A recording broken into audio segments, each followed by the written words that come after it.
সুপ্রিয় দর্শক মণ্ডলী, ফ্রন্টলাইন থেকে আপনাদের সবাইকে স্বাগত জানাচ্ছি। দর্শক মণ্ডলী, আজ আমাদের জন্য, বাংলা ভিশনের জন্য এক আনন্দের দিন, স্মরণীয় দিন। ঠিক 9 বছর আগে আচমকা বন্ধ হয়ে গিয়েছিল ফ্রন্টলাইন। কী কারণে বন্ধ করা হয়েছিল সেটা আমি আজও জানি না। যাই হোক, 510তম পর্ব সেদিন প্রচারিত হওয়ার কথা ছিল।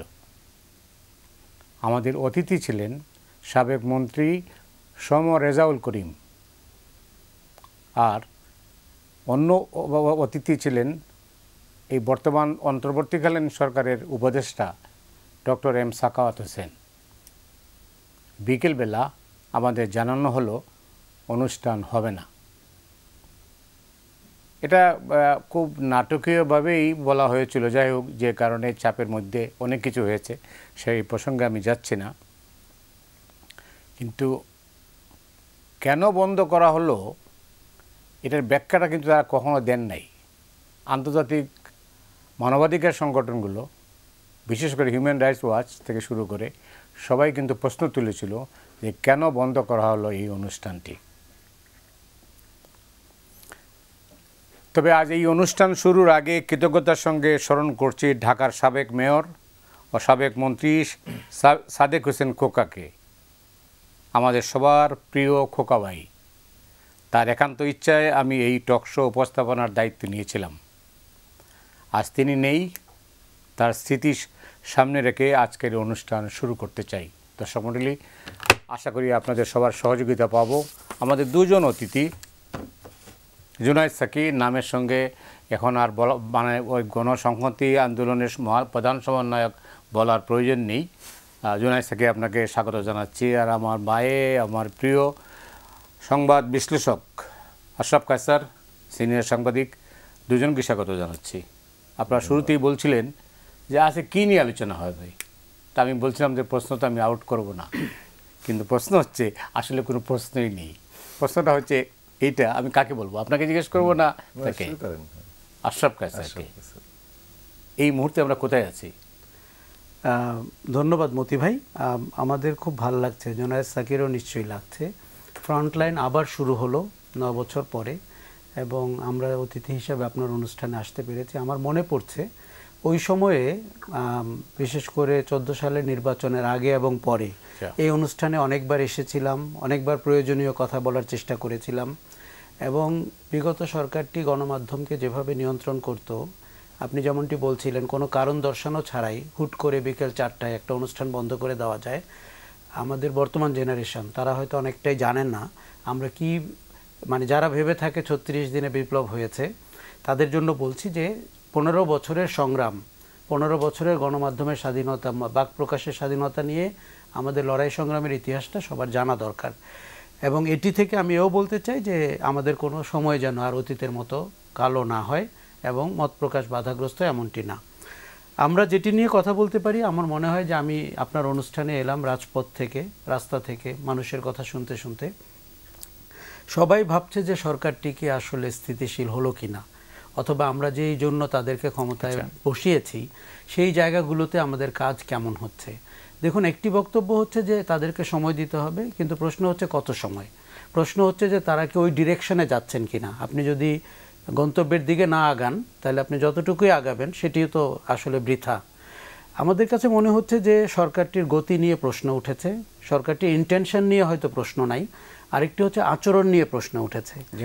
যেমন আপনি যদি যেরকম কঠোর আচরণ আপনার হওয়া দরকার, যেভাবে দলীয়করণ হয়েছে, যেভাবে দুর্নীতি হয়েছে, যেভাবে গণহত্যা হয়েছে, একটি গণ অভ্যুত্থানের সরকার, তার গঠন প্রক্রিয়া নিয়ে আপনি প্রশ্ন করতেই পারেন যে আমরা গণ অভ্যুত্থানের পরে বিপ্লবী সরকার দেখিনি, বিপ্লবী পন্থায় সরকার করিনি, সবই সত্যি। কিন্তু তারপরেও প্রেক্ষাপট হচ্ছে গণ অভ্যুত্থানের সরকার। এটি অতীতের অনেক তত্ত্বাবধায়ক সরকারের মতো না। সরকারটার চরিত্র নিয়ে আপনি বললেন, সরকারটার চরিত্রটা কি এইরকম যে এটা কি সাংবিধানিক সরকার নাকি বিপ্লবী সরকার? আমি তো নিজে কনভিন্স না যে আসলে কোনটা কোন সরকার। আপনি খুব রাইটলি বলেছেন, একটি আইডেন্টিটির দিক থেকে একটি মিশ্র আইডেন্টিটির সরকার। এটিকে আপনি সাংবিধানিক পদ্ধতিতে, যেহেতু তারা সংবিধান মেনে শপথ নিয়েছে, আরও একটি মজার কথা, তারা সংবিধান সমুন্নত রাখার শপথ নিয়েছে। সেই রাষ্ট্রপতির কাছে শপথ নিয়েছে যে রাষ্ট্রপতি একজন ধিকৃত ব্যক্তি এবং ওই সরকারের অংশ ছিল, এবং সেই সেনাপ্রধান পুরো জিনিসটা আয়োজন করেছেন, যার কাছে আমার ব্যক্তিগত প্রশ্ন রয়েছে 72 ঘন্টার অনেক ঘটনা নিয়ে, এবং কি করে শেখ হাসিনা দেশ থেকে পালালেন, কি করে ক্যান্টনমেন্টের ব্যক্তিবর্গরা আমরা আর খুঁজে পেলাম না। তার মানে আগামীতে আমরা হয়তো এই প্রশ্নগুলো সঠিক সময়ে জানতেও চেষ্টা করব। কাজেই আপনার এক হচ্ছে সংবিধান সমুন্নত রাখার ডিসিশন নিয়েছে, কিন্তু আপনি দেখেন এই সরকারের যে 6টি কমিশন হয়েছে তার একটি কিন্তু সংবিধান পুনর্বিন্যস্ত করার। যেই সংবিধান সমুন্নত রাখার শপথ আপনি নিলেন, সেই সংবিধান আপনাকে পুনর্বিন্যস্ত করার অধিকার কে দিল? তার মানে আমাদের অনেক স্ববিরোধিতা রয়েছে, গঠন প্রক্রিয়া নিয়ে রয়েছে, তার ধারণা নিয়ে রয়েছে, কিন্তু যেটি আমরা অতীত যা হয়েছে 2 মাসে আমরা হয়তো মেনে নিলাম মিশ্র পরিচয়, কিন্তু জনগণ যে রাস্তায় রক্ত দিয়েছে, 15 বছর যারা ত্যাগ তিতিক্ষার ভেতরে ছিল, যে বিরোধী দলদেরকে রাস্তায় দাঁড়াতে দেওয়া নয়, যে জোনায়েদ সাকিকে দিনের পর দিন অত্যাচারের মুখে পড়তে হয়েছে, আমাদের ন্যূনতম দাবিগুলো কি? আমাদের ন্যূনতম দাবি হচ্ছে ওই গণহত্যাকারী শক্তি যেন রাজনৈতিক, সামাজিক এবং সাংস্কৃতিকভাবে ফিরে আসতে না পারে।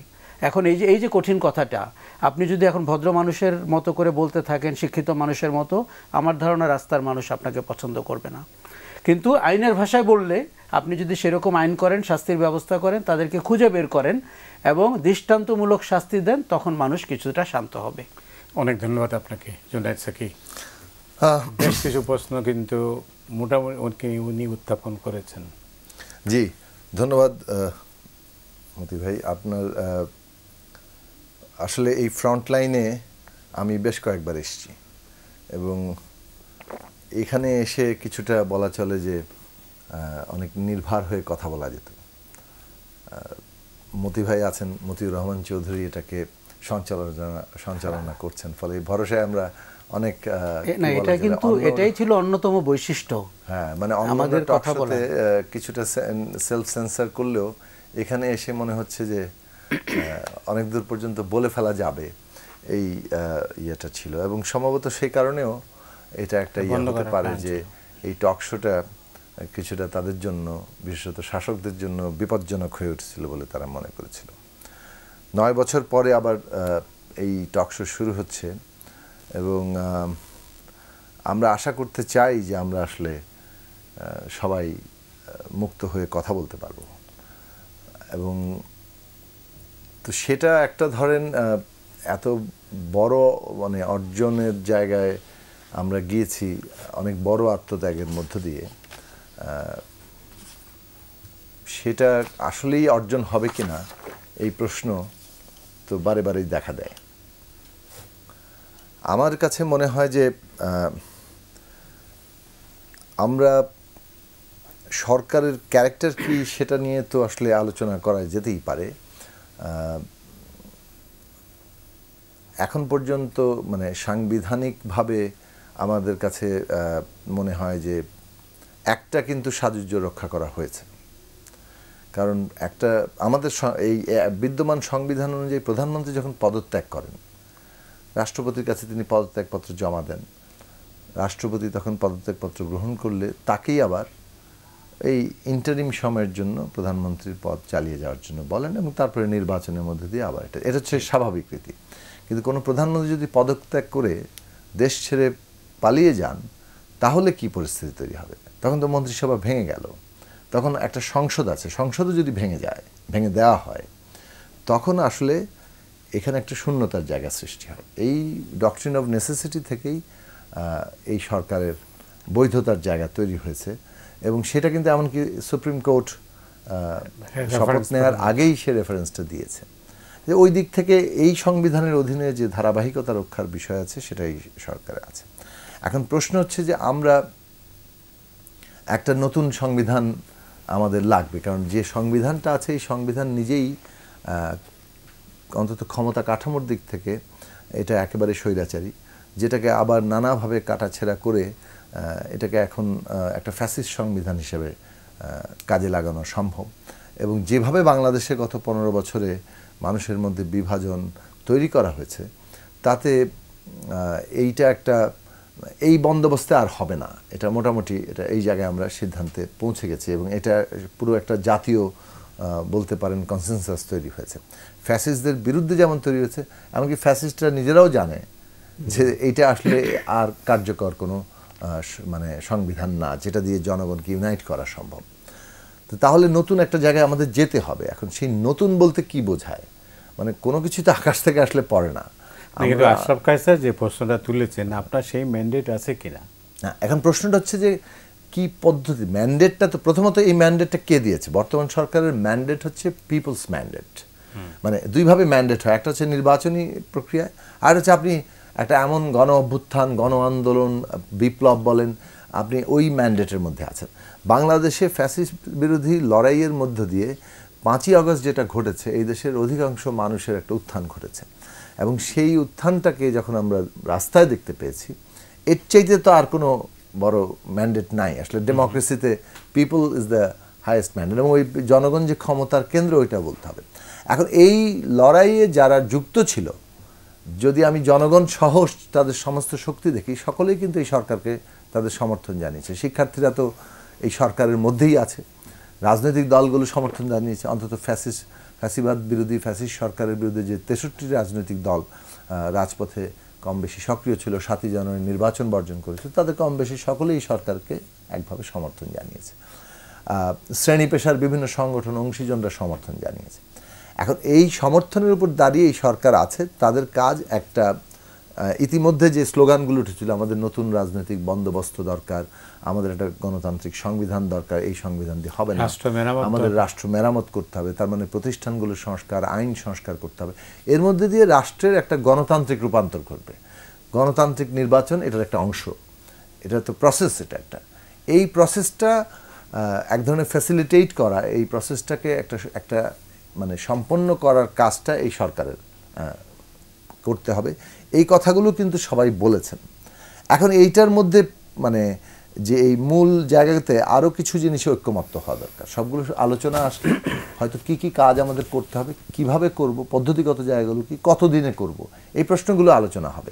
সেইটা এখন আমরা মনে করি যে কনসেনসাসটা আগের জায়গা তো ছিল, এখানেও থাকাটা ভালো হবে।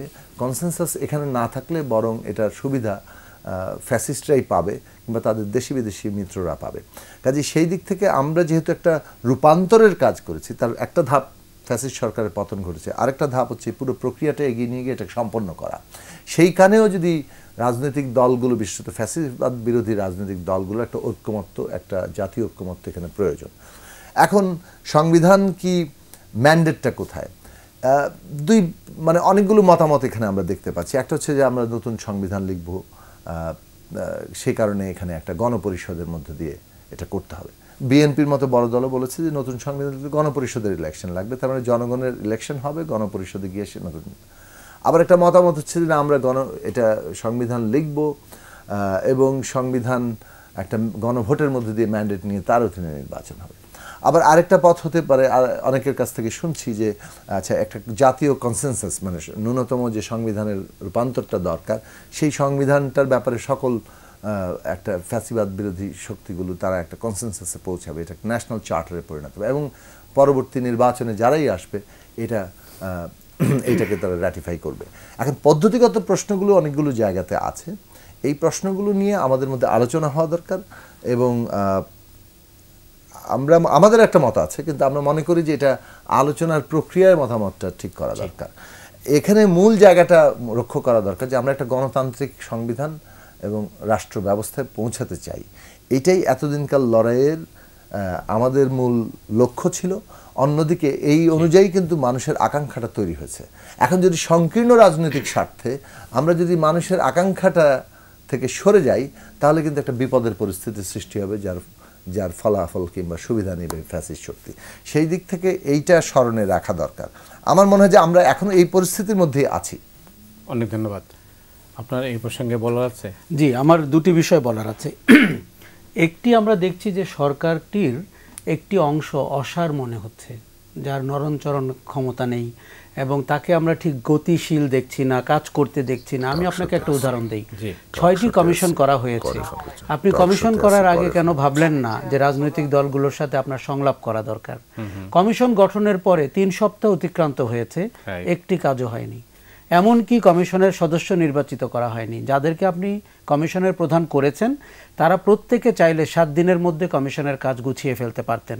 3 সপ্তাহ চলে গেছে, আমরা কোনো কাজ হতে দেখিনি, এখনও গ্যাজেট হয়নি, এবং এখন বলা হচ্ছে রাজনৈতিক দলের সাথে আলোচনা করে গ্যাজেট করা হবে।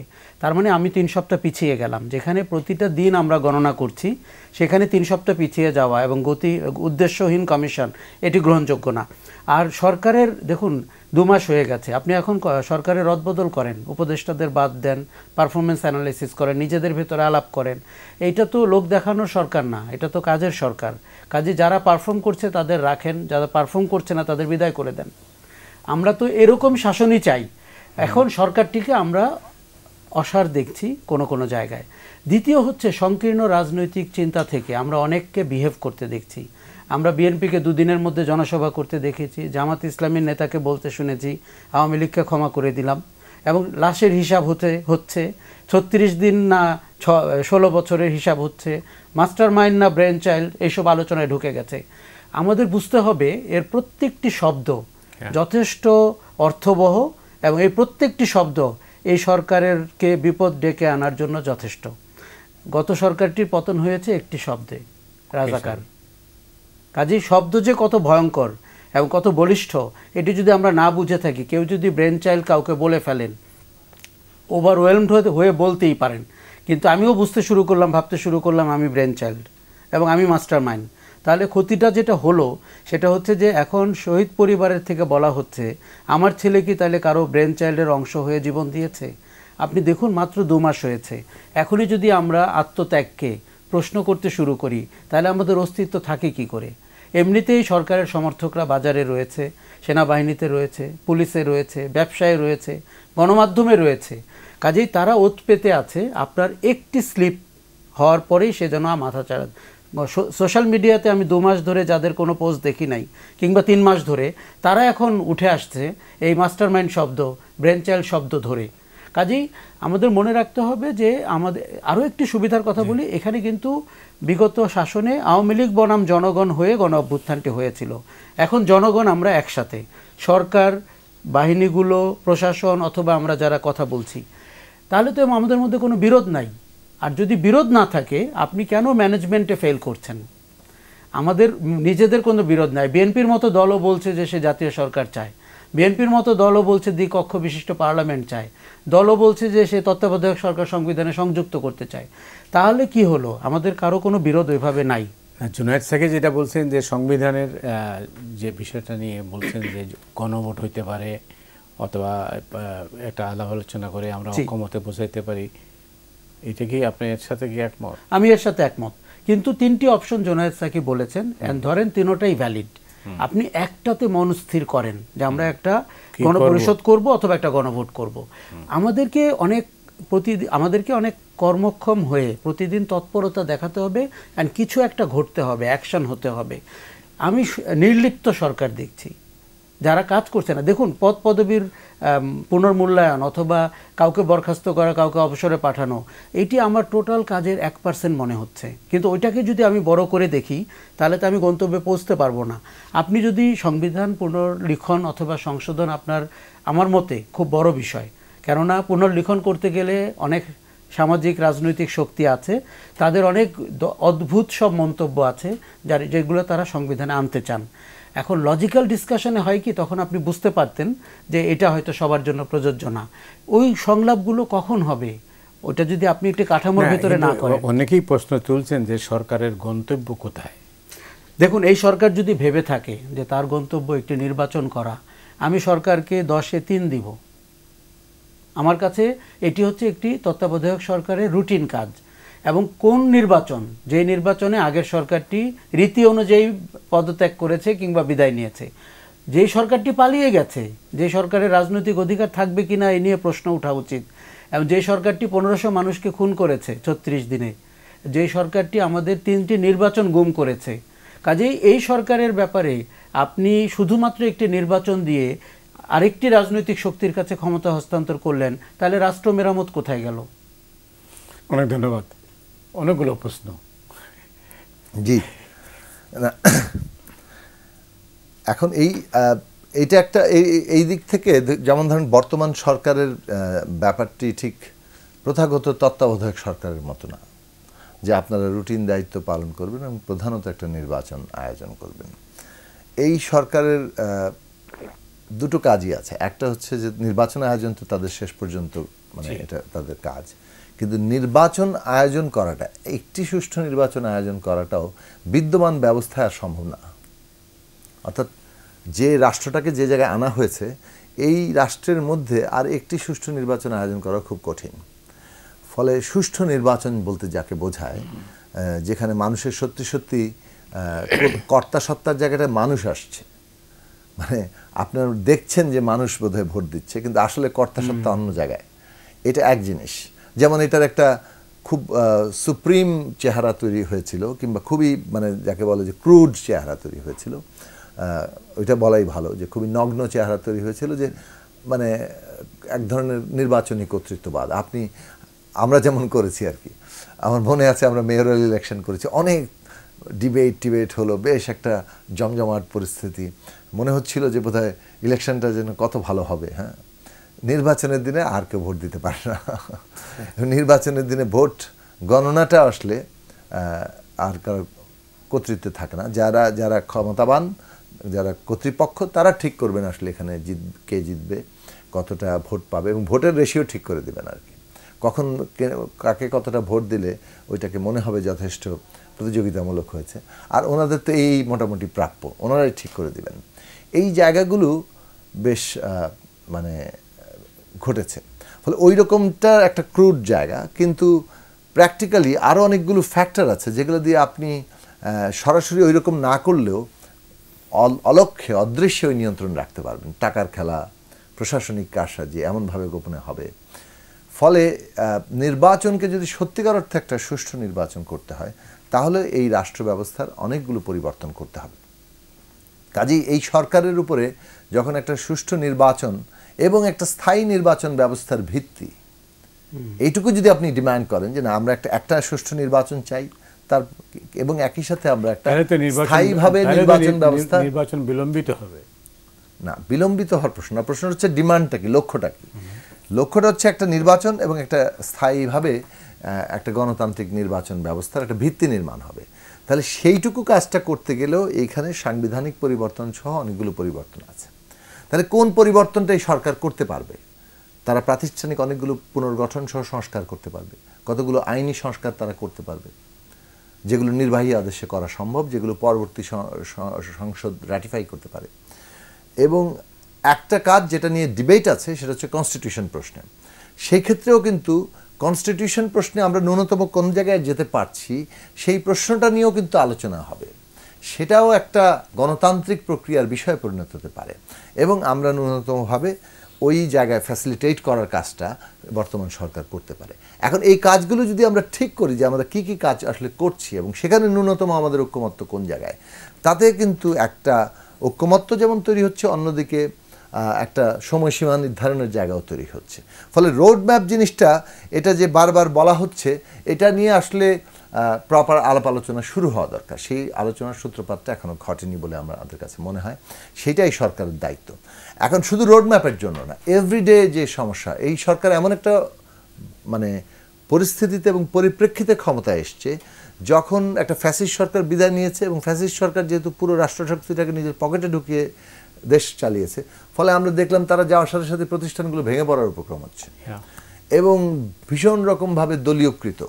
ফলে এটাকে নিয়ে যখন আপনি কাজ শুরু করছেন, একদিকে ভেঙে পড়া, অন্যদিকে আপনি রিপ্লেস করাটা খুব সহজ হচ্ছে না আর কি, মানে সব লোকজন বসানোই আছে তাদের, এবং এটা অকার্যকর একটা অবস্থার মধ্যে চলে যাচ্ছে। প্রশাসন, পুলিশ বাহিনী, এর জন্য আপনি কাকে দায়ী করবেন? না, বিগত সরকার দায়ী, কিন্তু বর্তমান সরকারকে এটা যে ধরনের মানে কি বলে যে এটাকে পুনর্গঠন এবং এটাকে এফেক্টিভ করার জন্য যে দ্রুত এবং কার্যকরী উদ্যোগ নেওয়া দরকার, সেই উদ্যোগটা আসবে তাদের একটা সমর্থনের ভিত্তিতে। কিভাবে সেই জনসমর্থনটা কে দিবে? এই সরকার কিন্তু শিক্ষার্থী, রাজনৈতিক দল, শ্রেণী পেশার অংশীজনদের সমর্থনে দাঁড়িয়েছে। রাজনৈতিক দলের সাথে এই সরকার এখন পর্যন্ত এফেক্টিভ কোনো এঙ্গেজমেন্ট তৈরি করতে পারেনি। ওইটাই প্রবলেমটা মতি ভাই। আপনারা এটা এই এঙ্গেজমেন্টটা শুধুমাত্র পলিটিক্যাল প্রসেসের জন্য না, ডে টু ডে কাজের জন্য। মানে একটা সরকার যে একটা ড্রাস্টিক কিংবা কঠোর সিদ্ধান্ত নিতে, আমি মনে করি যে নিতে হওয়া দরকার আছে। যখন আপনি দেখছেন যে আপনার একটা সিদ্ধান্ত দিলেন কিন্তু এটা কার্যকর হলো না, তার ফলে কতগুলো জানমালের ক্ষতি হয়ে গেল, তা আপনি কি করবেন সেখানে? আপনি আপনার আমলাতন্ত্র কাজ করে না, পুলিশ কাজ করে না বলে আপনি চুপ করে বসে থাকবেন এবং তারপর বলবেন যে আমার এখানে স্যাবোটাজ করছে কেউ? স্যাবোটাজ হয়তো করছে, আপনি ঠেকাতে পারছেন না কেন? সেইখানে আপনার যে ভূমিকাটা দরকার, যে সেইটা আমরা মনে করি যে একটা সরকার তখনই নিতে পারে যখন তার পেছনে জনসমর্থনটার পক্ষে খুব প্রবলভাবে থাকে, তখন তিনি সাহসী হন, অনেক সাহসী দুঃসাহসী সিদ্ধান্ত নিতে পারেন। বর্তমানে যে অবস্থা আছে, যদি আপনার পুরো রাষ্ট্রশক্তিটাকে এফেক্টিভ করতে হয় তাহলে আপনাকে দুঃসাহসী সিদ্ধান্ত নিতে হবে এবং সেই সিদ্ধান্ত আসবে জনগণের সমর্থনের ভিত্তিতে। পলিটিক্যাল পার্টিগুলো যার মধ্যে খুবই গুরুত্বপূর্ণ অংশ। আপনি কোনো কাঠামোই বিল্ড আপ করছেন না। পলিটিক্যাল পার্টির সাথে একবার একটা আলোচনা হয়েছে, আলোচনা যে ইনফর্মালি কেউ কারোর সাথে হচ্ছেন, আমাদেরই দেশ, আমরা হয়তো একে অপরকে চিনি, আমরা অনেকের সাথে কথা বলতে পারি, but it doesn't mean that যে সেই স্ট্রেংথটা আসছে। এটা তো জনগণ সম্পৃক্ত, ফলে রাজনৈতিক দলের সাথে কাঠামোগত একটা জায়গাতে পৌঁছানো দরকার, যাতে করে এই সরকারের, যেখানে শুধু রাজনৈতিক দল না, আমি আবারও বলছি, শিক্ষার্থী, রাজনৈতিক দল, শ্রেণী পেশার অংশীজন সবাই যখন এটা আসবে, পিপলস রিপ্রেজেন্টেটিভরা যখন এই সরকারের সাথে একটা ঘনিষ্ঠ এঙ্গেজমেন্টে আছে, তখন আপনি যে গতিতে কাজ করতে পারবেন, যেটা একটু আগে আশরাফ কায়সার ভাই বললেন, যে আপনাকে তো আমরা ওই রকম সরকার দেখতে চাই যে পারফরমেন্স দিচ্ছেন, আছেন, যিনি পারফরমেন্স ডেলিভার করতে পারছেন না তাকে আপনি হয় দায়িত্ব থেকে সরান কিংবা অন্য জায়গায় করেন যেখানে উনি পারফর্ম করতে পারবে। বসিয়ে রাখতে হবে, পেয়েছেন তো এটা মানে চিরস্থায়ী বন্দোবস্তের তো কিছু নাই। জনপ্রশাসন 2 মাসও ঠিক হচ্ছে না, এটা তো প্রশ্নটা তুলতে হবে, এটা দুর্ভাগ্যজনকভাবে এই প্রশ্নটা তুলতে হচ্ছে আমাদেরকে। আমি একটা জাস্ট বাক্য শেষ করতে চাই, যে আমরা বলছিলাম যে বারবার এই সরকারের সাথে সব স্টেক হোল্ডারদের একটা এঙ্গেজমেন্ট, নিয়মিত এঙ্গেজমেন্ট দরকার। সেটা কেবলমাত্র রাজনৈতিক উত্তরণ যে পর্বটা, এটা কিভাবে হবে সেই বিষয়ে রোডম্যাপ তৈরি করার জন্য। এখানে তো পাবলিক অ্যাফেয়ার্সের জন্য কোনো অ্যাডভাইজারি নেই। যেমন ধরেন আপনি গার্মেন্ট নিয়ে, হ্যাঁ, একেবারে যে তারা কাউকে এঙ্গেজ করছেন না আমি তা বলছি না, কিন্তু এই এঙ্গেজমেন্টটা আরো স্ট্রাকচার্ড হওয়া দরকার, আরো নিয়মিত হওয়া দরকার। গার্মেন্ট সেক্টর নিয়ে একটা পরিস্থিতি চলছে, এই পরিস্থিতিতে কি ভূমিকা নেওয়া উচিত? সরকার যদি এখানে ভুল করে, এখানে যদি সময় অনুযায়ী আমরা ভূমিকা নিতে ব্যর্থ হই, তাহলে এর ইমপ্লিকেশনস কি, এটা ভাবতে হবে। কিন্তু গার্মেন্ট সেক্টর কতদিন এই রকম অচল অবস্থাকে মানে নিতে পারবে, এবং এই মুহূর্তে, এই সময়টাতে যখন তার সামনে একটা শিপমেন্ট, ক্রিসমাস ইত্যাদি আছে, যদি কারখানা একের পর এক বন্ধ হতে পারে, এর অর্থনৈতিক ইমপ্লিকেশনস কি, এটা ভাবতে হবে। কিন্তু তখন কিন্তু আপনি ঠেকাতে পারবেন না যদি ওখানে একটা কোনো বিপর্যয়ের জায়গা শুরু হয়। তাহলে গার্মেন্টস সেক্টরের সমাধানের পথগুলো নিয়ে এখানে আলোচনাটা যেভাবে হতে পারতো, শুধু তাই না, আজকে প্রশাসনের যে ইনএফেক্টিভিটি, কিংবা এই যে ধরুন আজকে মাজারে হামলা হচ্ছে, কারা করছে, কিংবা হিন্দু মন্দিরে হামলা হয়েছে, হ্যাঁ, সেটা নিয়ে ভারতীয়রা পত্রপত্রিকায় হয়তো মানে ফুলিয়ে ফাঁপিয়ে বাংলাদেশ প্রায় হিন্দু কাটার দেশ হয়ে যাচ্ছে এরকম একটা প্রচারণা করছে তারা। সেটা নিঃসন্দেহে অত্যন্ত ন্যাক্কারজনক এবং হেভিলি এটা বাংলাদেশের জনগণ ইয়ে করবে। কিন্তু আমরা একটা ঘটনাই হতে দিব কেন?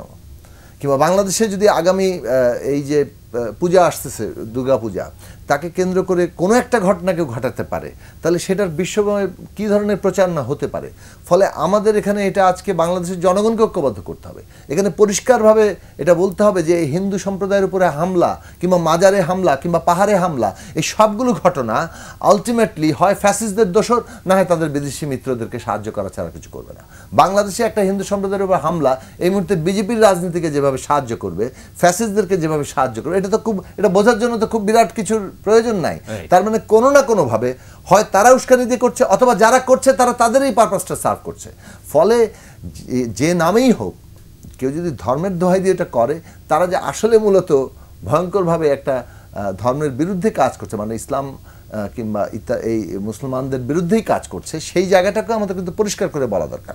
এখন এখানে রাজনৈতিক দলের সাথে এঙ্গেজমেন্ট মানেই হচ্ছে তার জন্য যদি একটা ন্যাশনাল পলিটিক্যাল কাউন্সিল থাকে, সেইখানে একটা অনেকগুলো প্রশ্নের রেজলিউশন নেওয়া সম্ভব এবং ঐক্যবদ্ধভাবে মোকাবেলা করা সম্ভব। যে ডিভিশনটা, যে বিদ্বেষটা আমরা দেখতে পাচ্ছি, যারা ছাত্র আন্দোলনে যে শিক্ষকরা এত প্রবলভাবে সমর্থন দিল তাদের বিরুদ্ধে ইসলাম বিদ্বেষী হিসেবে তাদের প্রচার করা হচ্ছে। এই লক্ষণগুলো হচ্ছে মানে আবারও বিভাজনের লক্ষণ, যেটা আমাদের জন্য সামনের পথ পাড়ি দিতে মানে আমাদেরকে আশঙ্কার মধ্যে ফেলছে। অনেক ধন্যবাদ। মতি ভাই, আমি বলি এই সরকারটির জনপ্রিয়তা বা জনগণের দাবি অতীতের বাংলাদেশের 54 বছরে কোনো সরকার এতটা জনতার, ছাত্রদের, শ্রমিকদের সমর্থন পুষ্ট সরকার ইতিহাসে ছিল না। কেননা আওয়ামী লীগ বলে যে দলটি ক্ষমতায় ছিল সেটি কিন্তু আসলে আওয়ামী লীগ ছিল না। আওয়ামী লীগের রাজনৈতিক শক্তি, তার কর্মী নেতাবর্গ যে জেলা পর্যায়ে, তারাও এই সরকারকে সমর্থন করছে, যারা অপরাধী না, যারা সুবিধাবাদী না, যারা লোভ করেনি, যারা টাকা অর্থ আত্মসাৎ করেনি। তার মানে এই সরকারটি বাংলাদেশের অধিকাংশ মানুষের পছন্দের সরকার। অতএব আপনি যে বলছেন যে তার কাজ করার গ্রাউন্ডটি কি, নির্বাচিত সরকারেরও এতটা ম্যান্ডেট থাকে না, এই সরকারের যেমন ম্যান্ডেট রয়েছে, এটি প্রথমে তাদের বিশ্বাস করতে হবে। দ্বিতীয় হচ্ছে যে আমার দেখতে হবে যে সরকারে যারা যোগ দিয়েছেন তারা তো বিভিন্ন ক্যারিয়ারে ছিলেন, তারা কি সাহসের কাজ করেছেন তাদের জীবনে, এটা আপনি খোঁজ নেন। এটা পরীক্ষা করবে, এটা একটু পরীক্ষা না আমি করতে চাই। যে যেই সচিব দায়িত্বে ছিলেন অধিকাংশই তো ব্যুরোক্রেট, এক্স অবসরপ্রাপ্ত, তাদের যদি জীবনে কোনো সাহসের গল্প না থাকে, আমি হঠাৎ করে তাকে কেন ভাবছি উনি আমার সাহসের কাজটি করতে পারবেন, তার মানে ওই প্যারামিটার থেকেই তো আপনি তাকে অযোগ্য ভাবতে পারেন। দেখুন, বাদ দেওয়া মানে কিন্তু এটা তো চিরস্থায়ী বন্দোবস্ত না। আপনি 2 মাস দায়িত্বে ছিলেন, আমি আপনাকে এখন বদলাচ্ছি, রদবদল করছি, প্রতিস্থাপন করছি, এই জায়গায় যেতে হবে, কারণ আপনাকে যে সাহসী সংস্কার করতে হবে সেটি প্রমাণিত। আচ্ছা, সব রাজনৈতিক শক্তি মানে পতিত সরকারটি ছাড়া এই সরকারের পেছনে আছে এবং এখন পর্যন্ত আমি বলবো তারা দারুণভাবে সমর্থন দিয়ে যাচ্ছে। কাজেই তাদের শক্তিতে বলিয়ান হয়ে আপনি সংস্কারটি করেন, সাহসটি দেখান। একটা বিপদ বড় আকারের হলে আপনি রাজনৈতিক শক্তির সমর্থন ছাড়া সেই বিপদ মোকাবেলা করতে পারবেন না। আজকে একটি বিদেশি সংবাদ মাধ্যম আমার সাথে কথা বলছিল, আমি তাদেরকে বলেছি আগামী পূজায় আমার মূল চিন্তা হচ্ছে স্যাবোটাজ। আওয়ামী লীগের যে পতিত শক্তি আছে তারা 5টি বা 10টি জায়গায় এমন ঘটনা ঘটাতে পারে যে পুরো জাতীয়ভাবে আমরা আমাদের মুখে চুনকালি পড়বে। সেই স্যাবোটাজ করার ক্ষমতা তাদের অনেক আছে, তাদের রাজনীতির পরিচয়ের মধ্যেও স্যাবোটাজটা আছে। কাজেই এই সরকারকে আপনার এটিতে অত্যন্ত বুঝে ফেলতে হবে যে তাদের সামনের বিপদগুলো কি। দেখুন, 2টি বিপদ আমরা প্রকৃষ্টভাবে দেখতে পাচ্ছি। একটি হচ্ছে ভারতীয় প্রোপাগান্ডা, সেটি তাদের গণমাধ্যম করছে, তাদের সরকার করছে, তাদের কূটনীতিকরাও করছে। সরকার একা ভারতকে মোকাবেলা করতে পারবে না, তাকে রাজনৈতিক শক্তিকে সাথে নিতে হবে। এখন একটা সৌভাগ্য হচ্ছে যে বাংলাদেশের তরুণরা তারা ভারতের চেহারাটি বুঝে ফেলেছে, যে এ আমার নির্বাচন গুম করে, আমার পানি আটকে দেয়, আমার সীমান্তে মানুষ হত্যা করে এবং আরও অনেক কিছু করে। কাজেই আপনি তাকে সাথে নেন, সেটি রাজনৈতিক শক্তিকে সাথে নেন। 2 হচ্ছে পতিত শক্তির যে প্রোপাগান্ডা এবং তাদের যে নেটওয়ার্ক। রাজনৈতিক শক্তিকে সাথে নিবে কি করে, এত কোনো কি নেই। দেখুন, এটির কিন্তু অনেক তরিকা আছে। যেমন আমি বলি, আপনি একটি কাউন্সিল করতে পারেন, যেমন করে পলিটিক্যাল কাউন্সিলের কথা হচ্ছিল, আপনি যেমন করে একটি পরিষদ তৈরি করতে পারেন যে 10 জন বা 15 জনের রাজনৈতিক ব্যক্তিবর্গ সরকারকে সাহায্য সহযোগিতা করবে। আমরা অনেক অপ্রয়োজনীয় কাজ করছি যেগুলোর কোনো প্রয়োজন নাই। যেমন মিডিয়া কমিশন করার কথা হয়েছে, আমি তার ঘোর বিরোধী। কে আমাকে বলবে যে আমার কি করা উচিত আর কি করা উচিত না? বাংলাদেশের সংবাদ মাধ্যম, মিডিয়া, সাংবাদিকরা, যারা সাংবাদিক, যারা 15 বছরে প্রশ্ন করব না প্রশংসা করতে এসেছে, তারা কোনো সাংবাদিক না। কাজেই সাংবাদিকরা জানেন প্রতিষ্ঠান কি করে চালাতে হয়, তাদের ইনভেস্টিগেটিভ রিপোর্টের অধিকার রয়েছে, তারা জানেন কি প্রশ্নটি করতে হয়, তারা জানেন গঠনমূলক সমালোচনা কি।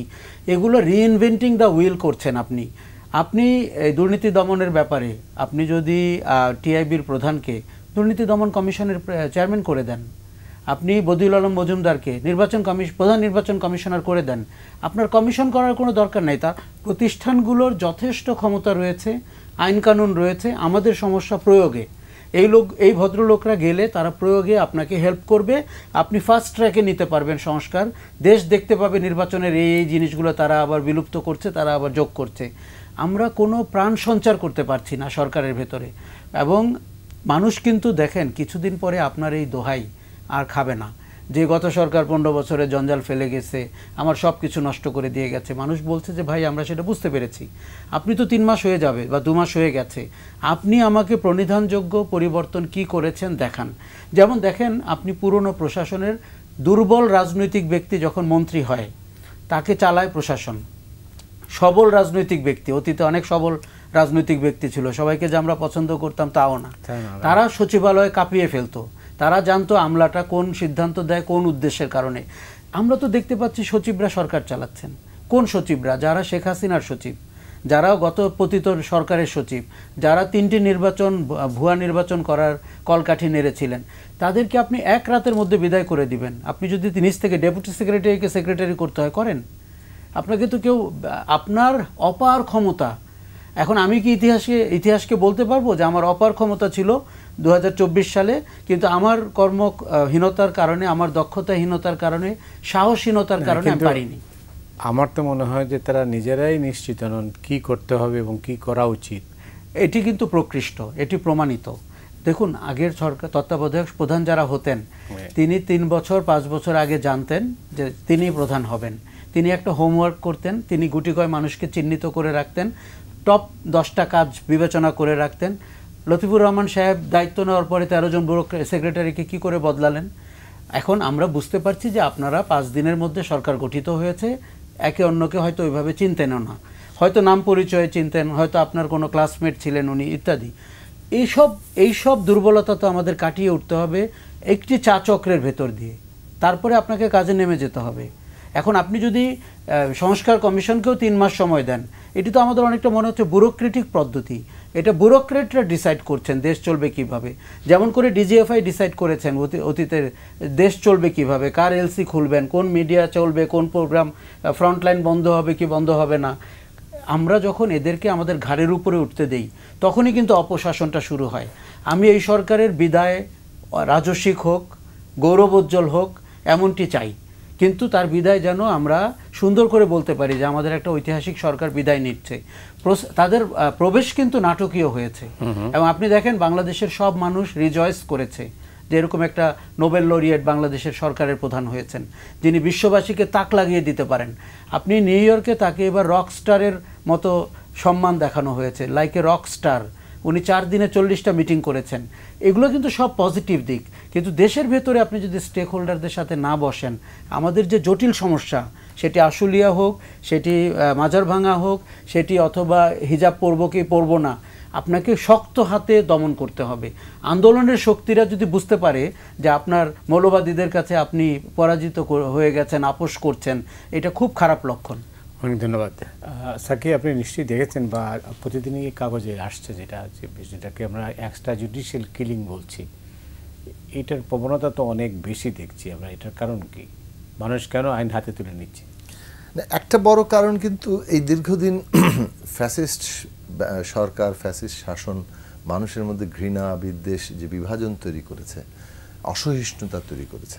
আপনি এতদিন ধরে চাপিয়ে রেখেছেন তো এইটার যখন মানে আউটবার্স্ট একটা তো হয়েছে, এবং এর মধ্যে যে ঘৃণা বিদ্বেষের জায়গা আছে, অসহিষ্ণুতা আছে, বিভিন্ন সমাজের বিভিন্ন অংশের মধ্যে তার যে মানে এটা বলতে পারেন যে একটা সামাজিক নিয়ন্ত্রণের ব্যবস্থা থাকে, সামাজিকভাবে মানুষ অনেকগুলো জিনিস মেনে চলে, তার রীতি নীতি তৈরি হয়, কোনটা করা ঠিক কোনটা বেঠিক সেই বিষয়গুলো নির্ধারিত হয়। আর এটা হচ্ছে রাষ্ট্র ঠিক করে। ফলে আমাদের মতো দেশগুলোতে যেহেতু সমাজকে ক্রমাগত দুর্বল করে ফেলা হয়েছে, রাষ্ট্র অনেক বেশি প্রবল এসছে, রাষ্ট্র একভাবে নিয়ন্ত্রণমূলক কায়দায় এটা করতো। তো রাষ্ট্র যখন কিছুটা মানে বলতে পারেন দুর্বল অথবা অকার্যকর, তখন সমাজেরও আবার ওই নিয়ন্ত্রণটা নেই, তখন কিছু তো আউটবার্স্ট হবেই। এবং আমরা দেখতে পাচ্ছি যে এক বিরাট একটা সংখ্যার তরুণ তৈরি হয়েছে যাদের ঠিক সামাজিক নিয়ন্ত্রণ এবং রাষ্ট্রীয় নিয়ন্ত্রণের যে ভারসাম্যের মধ্যে তারা ছিল, এটা দুটোরই এখন একটা ভারসাম্যহীনতার জায়গা তৈরি হয়েছে। এই বিষয়গুলো আমাদের আরও গভীরভাবে ভাবা দরকার। রাজনৈতিক দল প্রত্যেকেরই এই বিষয়ে আরও গুরুত্বপূর্ণ উদ্যোগ নেওয়া দরকার, মানে নিয়ন্ত্রণের জায়গা থেকে, সাংস্কৃতিক জায়গা থেকে। কিন্তু পরিস্থিতি যে জায়গায় এসে দাঁড়িয়েছে, এটা একটা রাষ্ট্র রাষ্ট্রের এফেক্টিভিটির উপর নির্ভর করছে যে আমরা এই বিষয়গুলো কিভাবে বন্ধ করতে পারবো। কিন্তু রাষ্ট্র আবার নিজেই যদি কোনোভাবে গুম কিংবা বিচার বহির্ভূত হত্যাকাণ্ডের অনুঘটক হয়ে যায়, তখন আবার বিপজ্জনক জায়গা তৈরি হবে। কারণ এই কথাগুলো আমরা আগে বলেছিলাম যে একটা রাষ্ট্রের ভিত্তিটা কি? জনগণের কনসেন্ট, জনগণের সম্মতি। রাষ্ট্রের বাহিনীগুলো যে বল প্রয়োগ করে, কোথা থেকে করে? তাদের হাতে অস্ত্র আছে, তারা একজনের বিরুদ্ধে অস্ত্র প্রয়োগ করতে পারে, কারণ এর বিরুদ্ধে আইন আছে, যে আইনের পেছনে জনগণের কনসেন্ট আছে যে তোমরা এটা করতে পারবে, কিন্তু আইন অনুযায়ী করতে হবে। কিন্তু রাষ্ট্র নিজেই যখন বেআইনিভাবে আরেকজনকে মেরে ফেলে এবং কোনো একটা সমস্যার সমাধানের জন্য মানুষ মেরে ফেলাকে সমাধান হিসেবে হাজির করে এবং সেটাকে জায়েজ করার চেষ্টা করায়, তখন আসলে আপনি রাষ্ট্রটাকেই, তার টিকে থাকার ভিত্তিটাকেই প্রশ্নবিদ্ধ করতে থাকেন এবং ধীরে ধীরে ধীরে সেটা ক্ষয় পেতে থাকে। এই রাষ্ট্রটা কিন্তু ওই জায়গায় এসে পৌঁছেছিল যে গুম খুনকে যেভাবে সে একটা তার টিকে থাকার ভিত্তি হিসেবে তৈরি করেছিল, এবং এইটা ফলে রাষ্ট্র নিজে হয়ে পড়েছিল জনবিচ্ছিন্ন একটা ইনস্ট্রুমেন্ট কোনো একটা পক্ষের, যেটা জনগণের বিরুদ্ধে চালিত হয়। ফলে মানুষের ক্ষোভ এমন জায়গায় উঠেছে যে আর কোনো কনসেন্ট থাকে নাই। এই কারণে এত বড় একটা গণ অভ্যুত্থান হয়েছে, যেখানে মানুষ রাষ্ট্রশক্তির বিরুদ্ধে জীবন তুচ্ছ করে ঝাঁপিয়ে পড়ছে, লাখে লাখে মানুষ নামে। তো সেই জায়গাটা আমাদের রাষ্ট্রের যে এখন আমরা পুনর্গঠন বলছি, এই জায়গাটা করছি যে আমাদের আবার নতুন করে উপলব্ধির জায়গাটা প্রতিষ্ঠা করতে হবে যে এইটা একটা জনসম্মতির উপর দাঁড়িয়ে থাকা, যে একটা আইনের উপর দাঁড়িয়ে থাকে, যে আইনের নিচে জনসম্মতিটা আছে, এটাকে কোনোভাবে যাতে ভঙ্গ না করা, সেটাই গুরুত্বপূর্ণ কাজ, এবং সেখানে জবাবদিহিতার প্রশ্নটা। ফলে কোনোভাবেই আর বিচার বহির্ভূত হত্যাকাণ্ড, কোনোভাবেই আর একটি আয়নাঘর আমরা অ্যাফোর্ড করতে পারি না নতুন রাষ্ট্রের যাত্রাপথে। সেটা বিবেচনার মধ্যে রাখতে হবে, এবং সেটা যদি আমরা করতে পারি, সমাজে যে অস্থিরতা এবং জায়গা আছে সেখানে দুটো দিকেই আমাদের কাজ করতে হবে। মানে একসময় আখতারুজ্জামান ইলিয়াস একটা লেখার হেডলাইন করেছিলেন যে সমাজের হাতে রাষ্ট্রের খাতে শিক্ষা ব্যবস্থা, মানে শিক্ষাটা থাকবে সমাজের হাতে কিন্তু রাষ্ট্রের খাতে। অর্থাৎ সমাজের যে একটা ভূমিকা যদি আমাদের আমাদের সমাজের মধ্যে থাকে, তাহলে সমাজ কিন্তু তার নিজের অনেকগুলো রীতি এবং নীতি তৈরি করে, যেটার মধ্যে নানাভাবে মানুষের এই সহনশীলতার জায়গাটা তৈরি হয়। আবার রাষ্ট্র খাতে থাকবে, রাষ্ট্র তার মানে এখানে আছে এবং রাষ্ট্রের উপস্থিত আছে, রাষ্ট্রের আইন কার্যকর আছে, যার ফলে কেউ যদি ওই জায়গা ব্রেক করে, সেখানে আমাদের ভূমিকা রাখতে হবে। ফলে এইটা একটা সাধারণ জায়গা বললাম। তার মানে এই না যে আমরা কতগুলো রীতিনীতিতে একেবারে এমনভাবে আষ্টে পৃষ্ঠে বেঁধে যাব যে মানুষ কোনো নতুন চিন্তা করবে না। রীতিনীতিও পরিবর্তনশীল, সেগুলো নানাভাবেই সেই পরিবর্তনের প্রক্রিয়াগুলো এগোয়। কিন্তু এইটা মনে রাখা দরকার যে আমার কোনো অ্যাকশনই অন্যের অধিকারকে খর্ব করতে পারে না, সেটা ক্ষতিকর। এখানেই নাগরিকতার সম্পর্ক। আমার অধিকার ডিফাইন্ড হলে আমার অধিকার যাতে আমার চর্চা করতে গিয়ে আমি অন্যের অধিকার খর্ব করে না ফেলি, ওই জায়গাটা হচ্ছে কর্তব্যের প্রশ্ন। অনেক ধন্যবাদ। এই অধিকার আর কর্তব্যের লেনাদেনাই নাগরিকতা। অনেক ধন্যবাদ। 2 মিনিট সময় আছে, শেষ করব। আমি প্রথমে বলি, এই যে গণপিটুনির ঘটনা ঘটেছে, এটিকে আপনি সর্বোচ্চ গুরুত্ব দিয়ে দেখতে হবে। কেননা অতীতের সরকারটি ছিল গুটিকয় মানুষের সরকার, এবং তারা কিন্তু রাষ্ট্রকে প্রকৃত অর্থেই অকার্যকর রাষ্ট্র পরিণত করেছিল। এখন ঢাকা বিশ্ববিদ্যালয়ে তোফাজ্জলকে যে পিটিয়ে মারা হয়েছে, আপনি জানেন 6 জন আটকের মধ্যে 5 জনেরই ছাত্রলীগ ব্যাকগ্রাউন্ড আছে। কাজে আপনার বুঝতে হবে যে তারাও কলকাঠি নাড়ছে, তারা এমন একটা জিনিস করতে চাচ্ছে যে বাংলাদেশে ললেসনেস হয়ে গেছে, যেটা ইন্ডিয়ান মিডিয়া খুব দ্রুত পিক করছে। ঢাকার কোনো মিডিয়া আউটলেট ওটাকে উৎসাহ দিচ্ছে, এবং ভারতীয় সরকার সেটিকে বিশ্বব্যাপী ডিস্ট্রিবিউশনের দায়িত্ব নিয়েছে। আর বিগত সরকার, আমি এখন প্রতিদিন আওয়ামী লীগের ওয়েবসাইট এবং তাদের ফেসবুক পেজ পড়ি, তারা বলেছে 5 অগস্টের পর থেকে নাকি তাদেরও 500 জন মারা গেছে। তার মানে প্রোপাগান্ডা এবং মিথ্যা তথ্যের একটা বিশাল বন্যা যোগাযোগ মাধ্যমেও হচ্ছে, দেশব্যাপীও হচ্ছে, দেশের বাইরেও হচ্ছে। এখন আপনাকে মেকশিওর করতে হবে যে আপনার ঘৃণা থাকতেই পারে, এবং আপনি জানেন মতিভাই, আমি খুব বলছি যে যেই প্রতিহিংসা আমরা আশঙ্কা করেছিলাম তার 1%ও হয়নি। কেননা মানুষ সংযত হয়েছে, লোকগুলো পালিয়ে গেছে অথবা ক্যান্টনমেন্টে আশ্রয় নিয়েছে, কিন্তু 15 বছরের পুঞ্জীভূত ক্ষোভে অনেক কিছু হতে পারতো। এগুলো আমাদের ভুলে এখন কিন্তু সামনের দিকে প্রগতিশীল কনস্ট্রাকটিভ। আপনি নিশ্চয়ই জানেন যে ওবায়দুল কাদের সাহেব বলেছিলেন যে কয়েক লক্ষ লোক মারা যাবে, বলেছিলেন কচু কাটা হবে। তবে আমি কি ভয় পাচ্ছি জানেন, কোনো ফাঁক ফোকর গলে তারা যদি আবার রিসারফেসড হতে পারেন, ওবায়দুল কাদেরের সেই কচুকাটা কিন্তু বাস্তবায়ন হবে। এটা একটা বিষয় যেটা আমি বললাম যে একদিকে সমাজে এটা ঘটেছে, আর সময় নিব না আমি, শুধু এটা ঠিক যে এই একটা খুবই সংঘবদ্ধ চেষ্টা চলছে, মানে আওয়ামী লীগ এবং তাদের পুরো মানে একটা পুরো গোষ্ঠী যারা নেতৃত্ব এত বড় একটা হত্যাকাণ্ড করলো, ন্যূনতম অনুশোচনা তো দূরের কথা, তারা প্রতি মুহূর্তে যে কাণ্ডগুলো ঘটাচ্ছেন প্রতিটি সুযোগকে কাজে লাগিয়ে একটা স্যাবোটাজ, একটা অস্থিতিশীল, আমি শুধু যোগ করি সমর্থকরা পর্যন্ত কোনো অনুশোচনা নাই, অনুতাপ নাই, তারা কোনোভাবে 2 মাসের গণহত্যাকে পাশ কাটিয়ে প্রতিদিনের অ্যাডহক বিষয় তুলে আনতে চাচ্ছে এবং ওইটা নিয়ে বিতর্ক করতে চাচ্ছে। শেষ করতে হচ্ছে। জি, আমি অনেক ধন্যবাদ জুনায়েদ সাকি এই অনুষ্ঠানে আসার জন্য। আপনাকে ধন্যবাদ যে আবার নতুন যাত্রার প্রথম অনুষ্ঠানে আমাদেরকে দেখলেন। অনেক ধন্যবাদ। আমাদের কিন্তু অবারিত কথা বলার এই প্ল্যাটফর্মটি আবার তৈরি হলো। অনেক ধন্যবাদ আপনাকেও। দর্শক মণ্ডলী, আজ এ পর্যন্তই। আপনারা সবাই ভালো থাকুন।